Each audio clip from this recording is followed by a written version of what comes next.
last speaker today is going to be Amélie, who is 16 years old, 16 years old, coming from Óbudai Árpád Gymnasium, and she is currently a junior student at Engame Akadémia and a core member of the Gavel Club. She was also prepared for this by the Morgan Stanley Mentor team. And in the past, she has gone through some situations where she was greatly undervalued. Therefore, today she would like to inspire her generation by taking the reins of their lives and to start owning their own future. She also deeply believes in the tagline of the TED conference, which is ideas worth spreading. And if they are well expressed, they can truly transform the way of thinking of individuals and step by step the whole crowd around us. And the title of the next speech, therefore, is The Road to Success, and it will be presented by Amélie.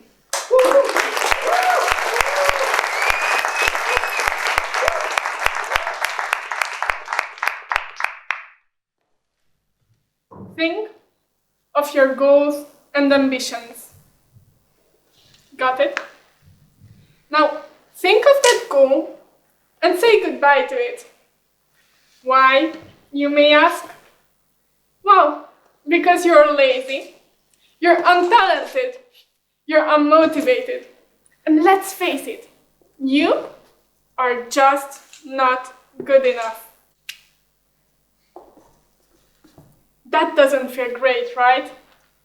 But in life, there will be instances when people, even those who are closest to you, will undervalue you and offend you by saying that your goal was not good enough. These moments are inevitable, and when they do happen, they can be truly devastating. There once was a little girl. She was about 6 or 7 years old, and she had just started going to school. One day, she came home and asked her mother, "Mom, what is the best school in the whole world?"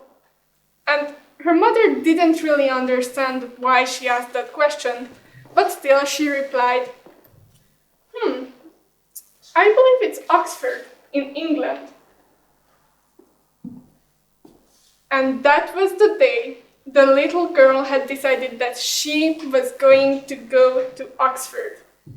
So that became her goal, and soon she started telling it to her friends and family members, but instead of encouraging her, they told her, "Oh, good luck, you'll never get in," or, "Oh, you can keep on dreaming." So the little girl's dreams were crushed, and she never mentioned it again.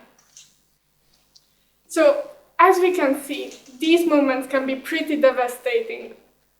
But, luckily for us, what happens next solely depends on you. There are 2 roads you can choose between. The first one, it's quite simple. You believe them and give up. You convince yourself that your goal was not good enough, or that it wasn't worth it anyway. This is the road of failure. And I am so sorry to say that too many people are stuck on this path.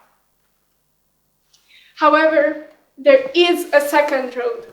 Here, you choose to take their criticism, you work on it, and you prove them wrong.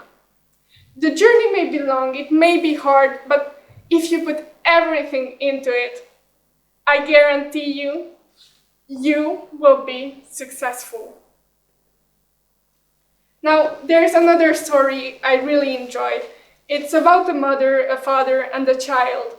And in the beginning, everything was wonderful. You know, as in every great story, they have a beautiful house, green garden, and you could hear the family laughing a lot. Unfortunately, this didn't stay for long. Soon, the mother found herself divorced, unemployed, and as a single mother raising her child. At this point, she didn't have any money or anyone to take care of her. So she decided to make use of her only talent, writing. She sat in a coffee shop every day writing her new book. And when the day finally came and she finished it, she brought it to her publisher. But can you guess what he told her? He told her her book was boring and worthless. Can you imagine how that must have felt? You have been working on something for months and months, and just in a matter of seconds, someone takes it away. Well, it was at this point that the woman had to make a choice. She could choose the first road, give up, believe him, but in her heart, she felt that her book was good enough. So she took the second road, and she started looking for other publishers. Can you guess how many times she has been rejected? Once? Twice? No. She was rejected 12 times before someone finally said, "Yeah, I'll give you a shot. I'll release your book." And oh boy, were they right, because soon her book became one of the best sellers, and it has stayed the bestseller for decades on. Now, can you guess who this author might be? Anyone? Yes? Yes, it was J.K. Rowling. So the author was J.K. Rowling, and the book was Harry Potter, which, whether you liked or not, you undoubtedly have heard of it and its success before. And it could be only become so successful because J.K. Rowling chose to take the second road. But let's say you're not a big fan of reading. There are many other examples. Let's take Michael Jordan. You guys all know Michael Jordan, right? You know, tall guy, likes to play with balls. You guys have dirty minds. I meant basketballs. But anyways, he was cut from his high school basketball team because he missed too many shots and lost too many games. But all that made him do was work harder, and now he's one of the best NBA players of all time. Or Walt Disney. He was fired due to his lack of imagination. Or Elvis. Can you guess what they told him after his first concert? They told him he should go back to his old job of driving trucks. Now, all of these comments can be pretty devastating, but these people all chose to take this criticism, and they proved them wrong. Now, you may remember I was talking about a little girl who wanted to go to Oxford.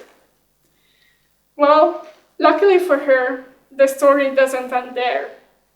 Soon she became a teenager, and in those great teenage years, she started feeling a bit more confident in herself. She even remembered that once she had wanted to go to Oxford. So that became her goal again. And this time, when she told it to her friends and family members, she didn't care what they said anymore, because she knew the only thing deciding whether she gets in or not was her and the admissions officer. No one else. Now, let me tell you a little secret. That little girl was actually me. I wanted to go to Oxford. Heck, I still do, like, it's Oxford, who wouldn't want to go there? And I know that when the time comes, I will definitely send in my application. And what happens next is still a mystery to me too. But at least I will know that I have done everything in my power to succeed. So, anytime someone says something negative to you, remember this quote. Falling down is a part of life, but getting back up is truly living.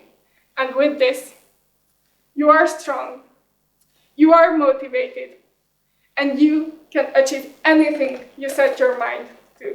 because only you can decide what you can and cannot do.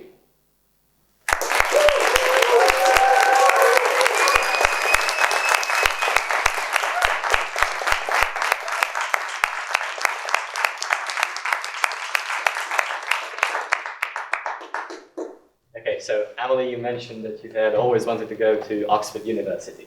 So my question for you is, how exactly are you preparing for it? Well, that's a great question. So besides trying to get the best grades, I've tried to take up lots of activities next to school. So I've applied to Engame, I've went to seminars, I volunteered, and these things all helped me with my CV, but they helped me discover like what I liked, what I didn't like to do, what I was actually good at. So they all helped me discover myself too, so it was really great. Thank you very much again.